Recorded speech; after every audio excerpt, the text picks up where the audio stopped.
Hi everyone, this is Sai Kumar. Welcome to Shri Sai tutorial. ఈరోజు live టెస్ట్లో భాగంగా 7th క్లాస్ సైన్స్ కంటెంట్కు సంబంధించిన 9వ టెస్టును నిర్వహించుకోబోతున్నాం.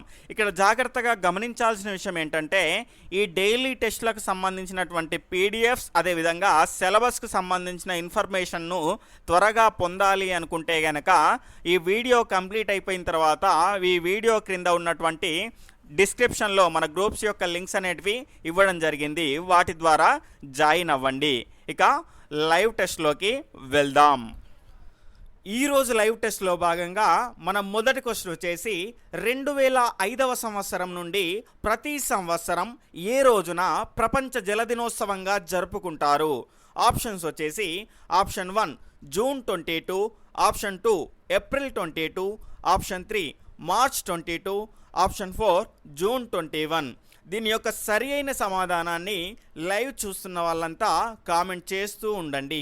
అదేవిధంగా ప్రతి క్వశ్చన్కు నేను క్వశ్చన్ చదివి ఆప్షన్స్ అనేటివి చదివేలోపు మీ యొక్క ఆన్సర్ని కామెంట్ చేసే ప్రయత్నం చేస్తూ ఉండండి. ఇక్కడ చూసుకుంటే దీని యొక్క సరి అయిన సమాధానం వచ్చేసి ఆప్షన్ 3 మార్చ్ 22న ప్రపంచ జల దినోత్సవంగా జరుపుకుంటాం. అదేవిధంగా మీరు గనక ఒక పేరుని గుర్తుపెట్టుకుంటే ఆ పేరు ద్వారా మార్చిలో ఉండేటువంటి ముఖ్యమైన దినోత్సవాలను గుర్తుపెట్టుకోవచ్చు. ఆ నేమ్ వచ్చేసి అనిత అండి. ఇక్కడ చూసుకుంటే అనితాలో మనకు ఆ అంటే ప్రపంచ అటవీ దినోత్సవం, దీన్ని మార్చ్ 21న జరుపుకుంటాం. అదేవిధంగా నీ అంటే ప్రపంచ నీటి దినోత్సవం, ఇప్పుడే చెప్పుకున్నాం కదా, మార్చ్ 22. తర్వాత తా అంటే వాతావరణ దినోత్సవం, ప్రపంచ వాతావరణ దినోత్సవం, దీన్ని మార్చ్ 23న జరుపుకుంటాం. ఈ విధంగా సీరియల్గా ఉన్నటువంటి మార్చ్ 21, 22, 23ని అనిత అనే కోడ్ ద్వారా సింపుల్గా గుర్తుపెట్టుకోవచ్చు. తర్వాత మరో 2 ముఖ్యమైన దినోత్సవాలను తెలుసుకుందాం. ఇక్కడ చూసుకుంటే మార్చ్ 24న ప్రపంచ క్షయ దినోత్సవంగా జరుపుకుంటాం. అదేవిధంగా మార్చ్ 8న చాలా ముఖ్యమైన దినోత్సవం అంతర్జాతీయ మహిళా దినోత్సవంగా జరుపుకుంటాం, గమనించాలి. తర్వాత రెండవ క్వశ్చన్ వచ్చేసి నీరే మనకు ప్రాణాధారం అనే కార్యక్రమాన్ని నిర్వహించడానికి ఏ మధ్యకాలాన్ని అంతర్జాతీయ దశాబ్దంగా ప్రకటించారు? ఆప్షన్స్ వచ్చేసి ఆప్షన్ 1 2010 నుండి 2020 మధ్య కాలాన్ని, ఆప్షన్ 2 2015 నుండి 2025 మధ్య కాలాన్ని, ఆప్షన్ 3 2005 నుండి 2015 మధ్య కాలాన్ని, ఆప్షన్ 4 2005 నుండి 2010 మధ్య కాలాన్ని. దీని యొక్క సరి అయిన సమాధానం వచ్చేసి ఆప్షన్ 3 2005 నుంచి 2015 వరకు గల ఈ మధ్య సంవత్సరాన్ని మనం, అంటే 10 సంవత్సరాలు ఉంటాయి కదండి, ఈ 10 సంవత్సరాలని మనం ఏమన్నాము అంటే నీరే మనకు ప్రాణాధారం అనే కార్యక్రమాన్ని నిర్వహించడానికి అంతర్జాతీయ దశాబ్దంగా ప్రకటించారు. దీని యొక్క సరి అయిన సమాధానం వచ్చేసి ఆప్షన్ 3, గమనించాలి. తర్వాత మూడో క్వశ్చన్ వచ్చేసి నీటిని శుద్ధి చేసే కేంద్రాలలో మొదటి 2 దశల్లో ఏ పద్ధతులు ఉపయోగిస్తారు? ఆప్షన్స్ వచ్చేసి ఆప్షన్ 1 భౌతిక పద్ధతి, ఆప్షన్ 2 జైవిక పద్ధతి, ఆప్షన్ 3 రసాయన పద్ధతి, ఆప్షన్ 4 1 and 2.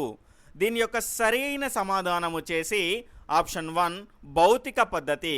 ఇక్కడ జాగ్రత్తగా గమనిస్తే నీటిని శుద్ధి చేసే కేంద్రాల్లో మొదటి 2 దశల్లో అన్నాను. ఇక్కడ చూసుకుంటే మొదటి దశలో ఏం చేస్తారు అంటే కలుషితమైన నీటిని అంటే కొంతవరకు శుద్ధి చేసే ప్రక్రియలో భాగంగా మొదటి దశలో ఏం చేస్తారు అంటే బార్ స్క్రీన్స్ అంటే కడ్డీ తెరల ద్వారా ఈ రకంగా ఉంచిన వాటి ద్వారా నీటిని పంపించడం ద్వారా పెద్ద పెద్దగా ఉన్నటువంటి చెత్తా చెదారం అదేవిధంగా కర్రలు, పుల్లలు, ఆకులు ఇందులో ఆగిపోయి అక్కడనే వేరైతాయి. దాని తర్వాత రెండవ దశలో ఏం చేస్తారు అంటే ఈ నీటిని అదేవిధంగా ఒక ట్యాంకులో ఉంచేసి మట్టి, ఇసుకను తొలగించే విధంగా అందులో నిల్వ ఉంచుతారు. కాబట్టి మనం ఈ రెండింట్లో కూడా భౌతికంగా ఏర్పాటు చేసిన వాటిని ఉపయోగించుకున్నాం. కాబట్టి ఎలాంటి బ్యాక్టీరియా వంటి జీవులను అదేవిధంగా ఎలాంటి రసాయనాలను కూడా ఉపయోగించలేదు. కాబట్టి మొదటి 2 దశల్లో మనం ఉపయోగించిన పద్ధతి వచ్చేసి భౌతిక పద్ధతి, గమనించాలి. తర్వాత 4వ క్వశ్చన్ వచ్చేసి ఈ క్రింది వాటిలో సరైనవి ఏవి. ఇక్కడ స్టేట్మెంట్ 1 కనుక చూసుకుంటే రెండవ దశలో నీరు అనేది మట్టి ఇసుకను తొలగించే ట్యాంకులోకి వెళ్తుంది.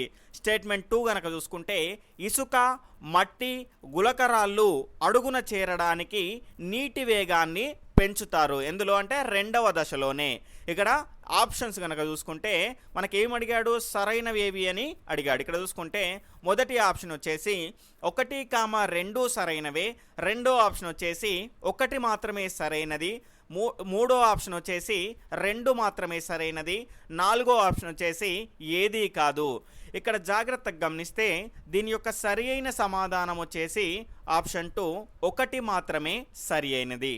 ఎందుకంటే ఇక్కడ చూసుకుంటే రెండవ దశలో నీటిని అంటే మట్టి ఇసుకను తొలగించే ఒక ట్యాంకులోకి పంపిస్తారు. ఆ రకంగా పంపించిన తర్వాత ఏం చేస్తారంటే అక్కడ నీటి వేగాన్ని ఏం చేస్తారు, తగ్గిస్తారు.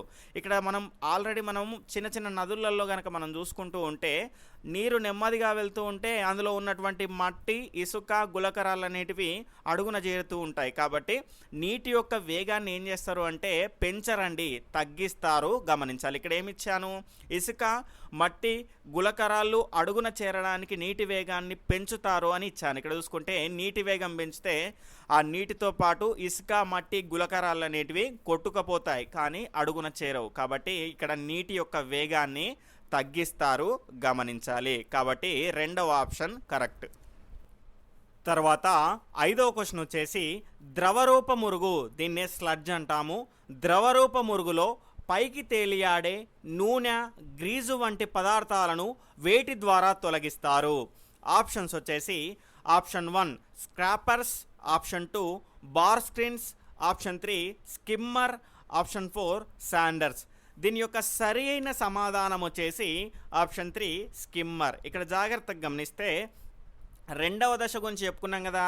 రెండవ దశ తర్వాత అందులో మట్టి ఇసుక గులకరాలను వేరు చేసిన తర్వాత ఆ మొత్తం నీటిని ఏం చేస్తారంటే ఇక్కడ చూసుకుంటే ఏటవాలుగా అంటే లోపలి వైపుకు ఏటవాలుగా ఉన్నటువంటి ఒక ట్యాంకులోకి పంపిస్తారు. ఆ విధంగా ట్యాంకులోకి పంపించి నిల్వ చేయడం ద్వారా అందులో ఘనరూపంలో ఉన్నటువంటి వ్యర్థాలన్నీ అడుగున చేరుతాయి.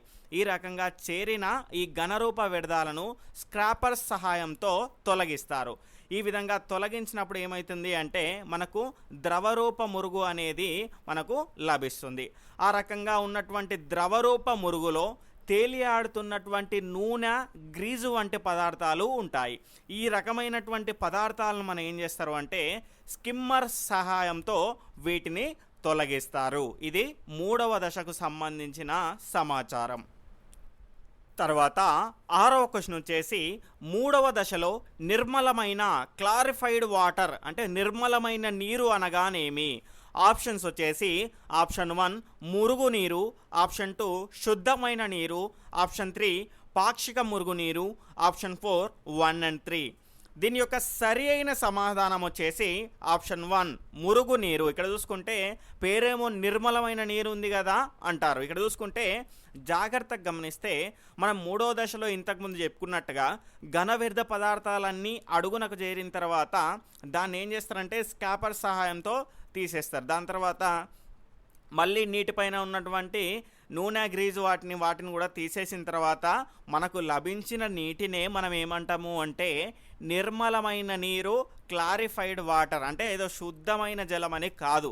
ఇక్కడ చూసుకుంటే ఈ వాటర్ని ఈ రకంగా శుద్ధి చేసి మనం త్రాగడానికి కాదు. ఎందుకంటే ఈ రకంగా శుద్ధి చేసి అందులో ఉన్నటువంటి కర్బన అకర్బన పదార్థాలను తొలగించి నదుల ద్వారా అంటే నదులలోకి తర్వాత సముద్రాల్లోకి పంపించడం ద్వారా ఏమవుతుంది అంటే అవి సహజంగా అవే శుద్ధి చేసుకుంటాయని వీళ్ళు కొంతవరకు ఉన్నటువంటి హానికరమైన వాటి నుంచి తొలగించే ప్రక్రియనే ఈ నీటిని కలుషితమైన నీటిని శుద్ధి చేసే ప్రక్రియ గమనించాలి. కాబట్టి నిర్మలమైన నీరు అంటే మురుగునీరు అని అర్థము గమనించాలి. మన లెసన్ మట్టుకే అండి గమనించాలి. తర్వాత 7వ క్వశ్చన్ వచ్చేసి క్రింది వాటిలో 3వ దశకు సంబంధం లేనిది ఏది. ఆల్రెడీ మనం 3వ దశ గురించి తెలుసుకున్నాం కదా. ఇక్కడ ఆప్షన్స్ అనేటివి చూద్దాం. ఇక్కడ చూసుకుంటే మొదటిది ఆప్షన్ వచ్చేసి లోపలి వైపు ఏటవాలుగా ఉండే పెద్ద ట్యాంకులకు నీటిని పంపి నిల్వ చేస్తారు. తర్వాత రెండో ఆప్షన్ వచ్చేసి దీనివల్ల ఘనరూపంలో ఉండే విసర్జకాలు అడుగుకు చేరును.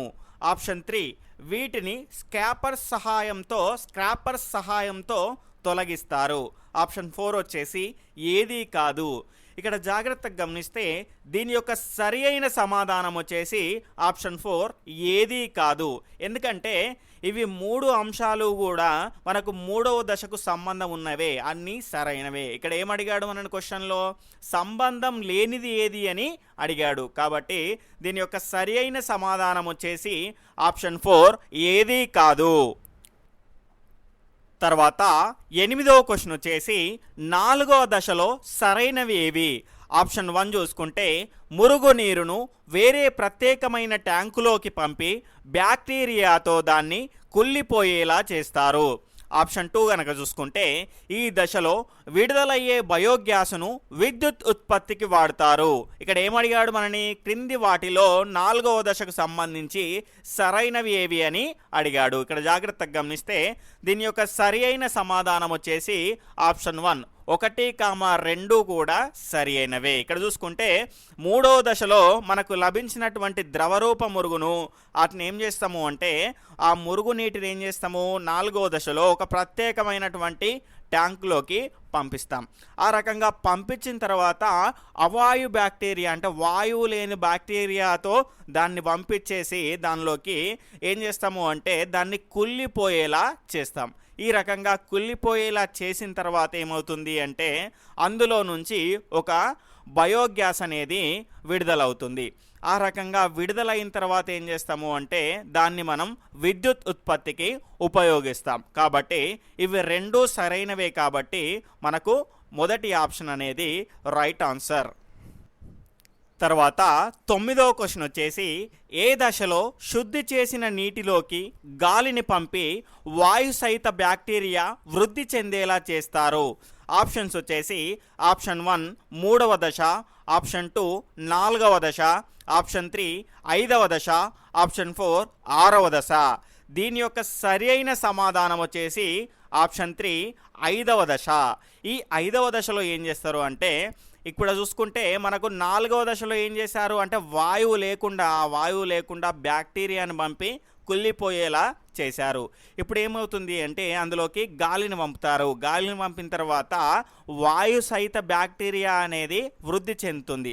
ఆ వృద్ధి చెందిన బ్యాక్టీరియా అనేది ఏం చేస్తుంది అంటే ఈ రకంగా శుద్ధి చేసిన తర్వాత కూడా నీటిలో మిగిలిపోయినటువంటి మానవ సంబంధ వ్యర్థాలు ఉంటాయి కదా, మానవ సంబంధ వ్యర్థాలు అదేవిధంగా సబ్బులు మిగతా వ్యర్థ పదార్థాలు ఈ బ్యాక్టీరియా అనేది వినియోగించుకుంటుంది, అంటే ఆహారంగా తీసుకుంటుంది. ఈ రకంగా మనకు 5వ దశలో శుద్ధి చేస్తారు, గమనించాలి.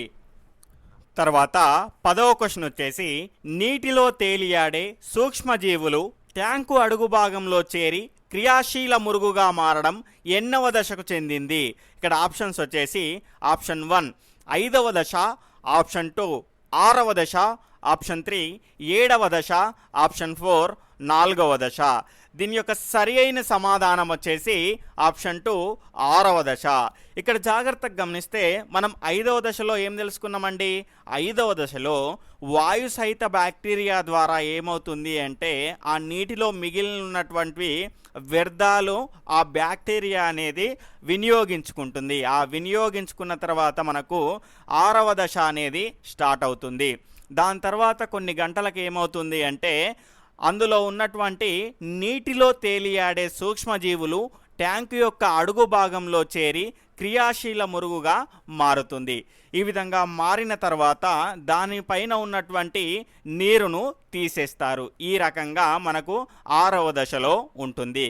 కాబట్టి క్రియాశీల మురుగుగా మారడం అనేది 6వ దశకు సంబంధించింది, గమనించాలి. ఇక్కడ జాగ్రత్తగా గమనిస్తే మనకు ఇందులో దశలు అనేటివి చాలా ఉన్నాయి. ఎన్ని ఉన్నాయి అంటే మనకు మొత్తంగా 7 దశలు ఉన్నాయి. కాబట్టి ఈ 7 దశలను మనం ఖచ్చితంగా క్లియర్గా అంటే ఏ దశలో ఏముందో నేర్చుకోవాల్సిన అవసరం అనేది చాలా ఉంది, గమనించాలి.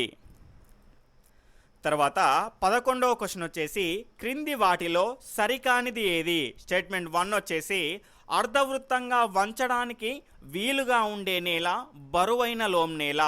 స్టేట్మెంట్ 2 చూసుకుంటే అర్ధవృత్తంగా వంచినప్పుడు విరిగింది కావున ఇది లోమ్ నేల. మనం ఏం అడిగాడు? సరికానిది ఏది అని అడిగాడు. ఇక్కడ ఆప్షన్స్ వచ్చేసి ఆప్షన్ 1 1, 2 సరికావు, ఆప్షన్ 2 2 మాత్రమే సరైనది కాదు, ఆప్షన్ 3 1 మాత్రమే సరైనది కాదు, ఆప్షన్ 4 ఏది కాదు. దీని యొక్క సరి అయిన సమాధానాన్ని లైవ్ చూస్తున్న వాళ్ళంతా కామెంట్ చేస్తూ ఉండండి. ఇక్కడ చూసుకుంటే దీని యొక్క సరి అయిన సమాధానం వచ్చేసి ఆప్షన్ 4 ఏది కాదు. ఇక్కడ జాగ్రత్తగా గమనిస్తే ఇవి రెండూ కూడా సరి అయినవే అండి. కాబట్టి మనకు ఏది కాదు అనేది కరెక్ట్ ఆప్షన్ అనేది అవుతుంది. ఇక్కడ చూసుకుంటే అర్ధవృత్తంగా వంచడానికి వీలుగా ఉండేది బరువైన లోమ్ నేల అన్నాడు. ఇక్కడ చూసుకుంటే ఈ రకంగా మనం వంచినప్పుడు మనకి ఈజీగా వంగింది అనుకోండి, అప్పుడు ఏమవుతుంది అంటే దాన్ని మనము బరువైన నేలగా భావించాలి. ఎందుకు అంటే ఇక్కడ చూసుకుంటే ఈ బరువైన లోమ్ నేలలో ఏముంటుంది అంటే మట్టి రేణువుల శాతం అనేది ఎక్కువగా ఉంటుంది. అదేవిధంగా ఇక్కడ చూసుకుంటే అర్ధవృత్తంగా వంచినప్పుడు విరిగింది. ఎందుకు విరిగింది అంటే ఇక్కడ చూసుకుంటే అందులో మట్టి రేణువుల శాతం అనేది చాలా తక్కువగా ఉంటుంది. కాబట్టి ఈ రకంగా ఉన్న వాటినేమో అంటే ఎక్కువగా మట్టి రేణువులు ఉన్న వాటినేమో బరువైన లోమ్ నేల అంటాం, తక్కువ మట్టి రేణువులు ఉన్న వాటినేమో మనకు తేలికైన లోమ్ నేల లేదా లోమ్ నేల అంటాము. తర్వాత 12వ క్వశ్చన్ వచ్చేసి పర్కోలేషన్ క్రింది వాటిలో ఎందులో ఎక్కువగా ఉంటుంది? ఆప్షన్ 1 బంక మట్టి నేల, ఆప్షన్ 2 ఇసుక నేల, ఆప్షన్ 3 లోమ్ నేల, ఆప్షన్ 4 తేలికైన బంక మట్టి నేల. దీని యొక్క సరి అయిన సమాధానం వచ్చేసి ఆప్షన్ 2 ఇసుక నేలలో పర్కోలేషన్ అనేది ఎక్కువగా ఉంటుంది. పర్కోలేషన్ అంటే ఏంటి అంటే నీరు అనేది మట్టి రేణువుల గుండా చొచ్చుకపోవడాన్ని మనం ఏమంటాము అంటే పర్కోలేషన్ అంటాము. ఇక్కడ చూసుకుంటే ఇసుకలో ఏ రకంగా ఉంటుందండి? రేణువులు అనేవి చాలా పెద్దగా ఉంటాయి. ఇసుక నేలలో రేణువులు పెద్దగా ఉండడం ద్వారా వాటి మధ్య గ్యాప్ అనేది చాలా ఎక్కువగా ఉంటుంది. కాబట్టి అందులో నీరు అనేది నిలువ ఉండకుండా తొందరగా లోపలికి ఇంకిపోతుంది. కాబట్టి పర్కోలేషన్ అనేది ఇసుక నేలలో ఎక్కువగా ఉంటుంది, గమనించాలి. తర్వాత 13వ క్వశ్చన్ వచ్చేసి చెట్ల నుంచి రాలిపడిన ఆకులు నేలను చేరి కుళ్ళిపోతాయి. వీటితో కలిసి ఉన్నటువంటి మెత్తని నేల అనేది ఏ క్షితిజంలో ఉండును? ఇక్కడ ఆప్షన్స్ వచ్చేసి ఆప్షన్ 1 ఓ క్షితిజం, ఆప్షన్ 2 ఏ క్షితిజం, ఆప్షన్ 3 ఈ క్షితిజం, ఆప్షన్ 4 బి క్షితిజం. దీని యొక్క సరి అయిన సమాధానం వచ్చేసి ఆప్షన్ 1 ఓ క్షితిజం. ఓ క్షితిజంలో ఇక్కడ చూసుకుంటే ఆకులు నేలను చేరి కుళ్ళిపోయి వీటితో కలిసి ఉన్నటువంటి మెత్తని నేల అనేది ఉంటుంది. ఇక్కడ జాగ్రత్తగా గమనిస్తే నేల అనేది కొన్ని సమాంతరంగా ఉన్నటువంటి పొరల ద్వారా ఏర్పడుతుంది. ఈ రకమైనటువంటి పొరల్ని మనం ఏమంటాము అంటే క్షితిజాలు అంటాము. అందులో మొదటి పొర వచ్చేసి ఓ క్షితిజం. ఇక్కడ జాగ్రత్తగా గమనిస్తే ఇది నేలలో సేంద్రియ పదార్థాలతో కూడినటువంటి పై పొర. అదేవిధంగా చెట్ల నుంచి రాలిపడిన ఆకులు నేలను చేరి వీటితో కలిసి ఉన్నటువంటి మెత్తని నేల అనేది ఈ పొరలో ఉంటుంది.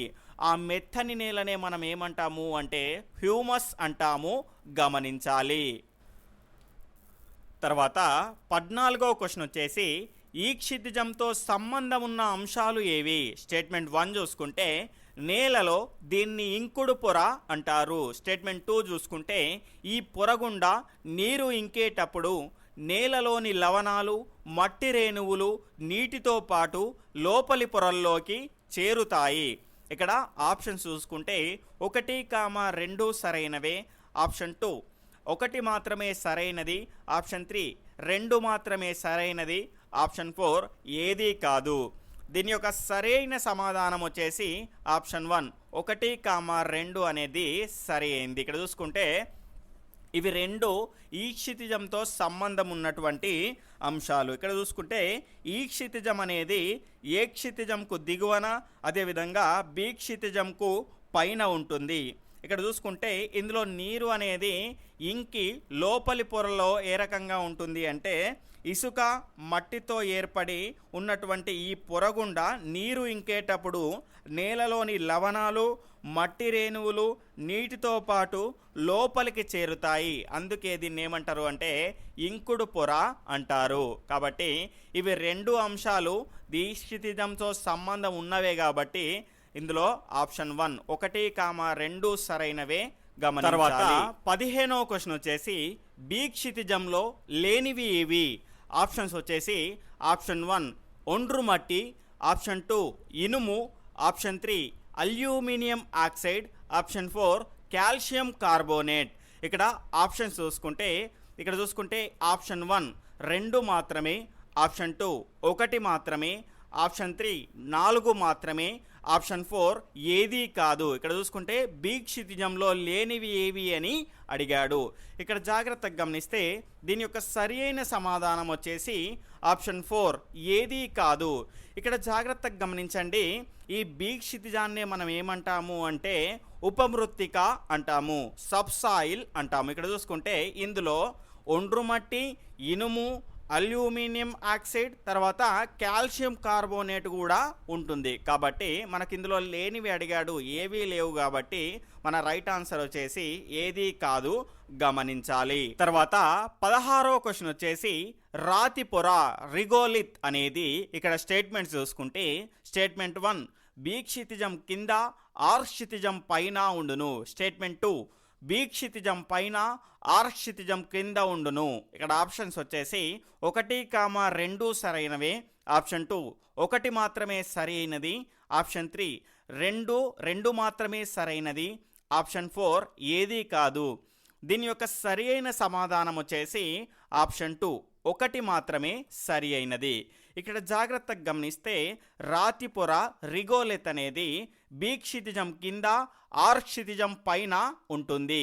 ఇక్కడ జాగ్రత్తగా గమనిస్తే ఇది రాతి పొర కాబట్టి దీనిలో మొక్క యొక్క వేర్లు అనేవి చొచ్చుకొని పోవు. అదేవిధంగా ఇందులో సేంద్రియ పదార్థాలు కూడా చాలా తక్కువగా ఉంటాయి గమనించాలి. తర్వాత 17వ క్వశ్చన్ వచ్చేసి క్షితిజాల యొక్క సరి అయిన క్రమం ఏది? ఇక్కడ ఆప్షన్స్ వచ్చేసి option 1 A, O, E, B, C, R. తర్వాత ఆప్షన్ 2 చూసుకుంటే O E, A B C R, option 3 O A, B E, R C, option 4 O A, E B, C R. దీని యొక్క సరి అయిన క్రమం వచ్చేసి ఆప్షన్ 4 ఓఏ, ఈబి, సిఆర్. ఇక్కడ చూసుకుంటే మొదటగా ఓ క్షితిజం, తర్వాత ఏ క్షితిజం, తర్వాత ఈ క్షితిజం, తర్వాత బి క్షితిజం, తర్వాత సి క్షితిజం, తర్వాత ఆర్ క్షితిజం. ఇక్కడ చూసుకుంటే ఈ అన్ని క్షితిజాలకు ప్రత్యేకతలు ఉన్నాయి, అదేవిధంగా ఇంగ్లీష్లో పేర్లు కూడా ఉన్నాయి. కాబట్టి వాటన్నింటినీ ఖచ్చితంగా నేర్చుకోవాలి గమనించాలి. తర్వాత 18వ క్వశ్చన్ వచ్చేసి నీటిలో సహజంగా ఉండే లవణాలు ఏవి? ఆప్షన్స్ వచ్చేసి option 1 calcium, magnesium, option 2 potassium క్లోరైడ్లు, ఆప్షన్ 3 సల్ఫేట్లు, కార్బోనేట్లు, ఆప్షన్ 4 పైవన్నీ. దీని యొక్క సరి అయిన సమాధానం వచ్చేసి ఆప్షన్ 4 పైవన్నీ ఉంటాయి. తర్వాత 19వ క్వశ్చన్ వచ్చేసి వేరుశెనగ, ఆముదం ఏ నేలలో ఎక్కువగా పండును? ఆప్షన్స్ వచ్చేసి ఆప్షన్ 1 నల్లరేగడి నేల, ఆప్షన్ 2 బంకమట్టి నేల, ఆప్షన్ 3 ఎర్రమట్టి నేల, ఆప్షన్ 4 రేగడి నేల. దీని యొక్క సరి అయిన సమాధానం వచ్చేసి ఆప్షన్ 3 ఎర్రమట్టి నేల.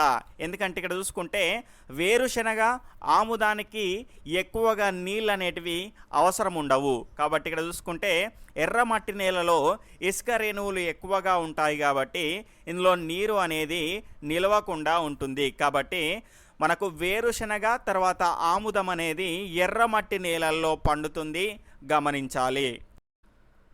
తర్వాత 20వ క్వశ్చన్ వచ్చేసి మట్టిలో పెద్ద రేణువులు, సన్నటి రేణువులు సమపాళ్లలో ఉన్నట్లయితే ఆ నేలను ఏమంటారు? ఆప్షన్స్ వచ్చేసి ఆప్షన్ 1 ఇసుక నేల, ఆప్షన్ 2 నల్లరేగడి నేల, ఆప్షన్ 3 లోమ్ నేల, ఆప్షన్ 4 1 and 3. దీని యొక్క సరి అయిన సమాధానం వచ్చేసి ఆప్షన్ 3 లోమ్ నేల. లోమ్ నేలలో పెద్ద రేణువులు అదేవిధంగా సన్నటి రేణువులు సమపాలలో ఉంటాయి. అదేవిధంగా ఎక్కువగా పెద్ద రేణువులే ఉన్నట్టయితే ఆ రకమైన నేలను మనం ఇసుక నేలలు అంటాము. తర్వాత సన్నటి రేణువులు ఎక్కువగా ఉంటే ఆ రకమైనటువంటి నేలలను మనం బంకమట్టి నేలలు అంటాము, గమనించాలి. తర్వాత ఈరోజు ప్రశ్న వచ్చేసి, ఒక వ్యక్తి మట్టితో బంతిని తయారు చేశాడు, అయినా అది ఏ నేల? దీని యొక్క సమాధానాన్ని అదేవిధంగా ఈ లైవ్ టెస్ట్లో మీకు వచ్చిన మార్కులని ఈ వీడియో కంప్లీట్ అయిపోయిన తర్వాత కామెంట్ సెక్షన్లో కామెంట్ చేయండి. తర్వాత రేపటి సిలబస్ని కనుక చూసుకుంటే 7th క్లాస్ సైన్స్ కంటెంట్కు సంబంధించిన 16వ లెసన్ అడవి మన జీవనం, 17వ లెసన్ వచ్చేసి మన చుట్టూ జరిగే మార్పులు. వీటితో మనకు 7th క్లాస్ సైన్స్ కంటెంట్ అనేది కంప్లీట్ అవుతుంది. అంటే రేపటితో మనకు 7th క్లాస్ సైన్స్ కంటెంట్ అనేది కంప్లీట్ అవుతుంది. ఇక్కడ చూసుకుంటే నా టెస్టులు కనుక మీకు నచ్చినట్లయితే ఖచ్చితంగా లైక్ చేయండి, షేర్ చేయండి, మీ విలువైన అభిప్రాయాన్ని కామెంట్ రూపంలో తెలియజేయండి. అదేవిధంగా మన ఛానల్ని కనుక కొత్తగా చూస్తున్న వాళ్ళైతే ఖచ్చితంగా రెడ్ కలర్లో ఉన్నటువంటి సబ్స్క్రైబ్ బటన్ని క్లిక్ చేసుకొని సబ్స్క్రైబ్ చేసుకోండి. అదేవిధంగా పక్కన ఉన్నటువంటి ఆల్ నోటిఫికేషన్ బెల్ ఐకాన్ని క్లిక్ చేయండి. Okay friends, bye, take care, జై హింద్.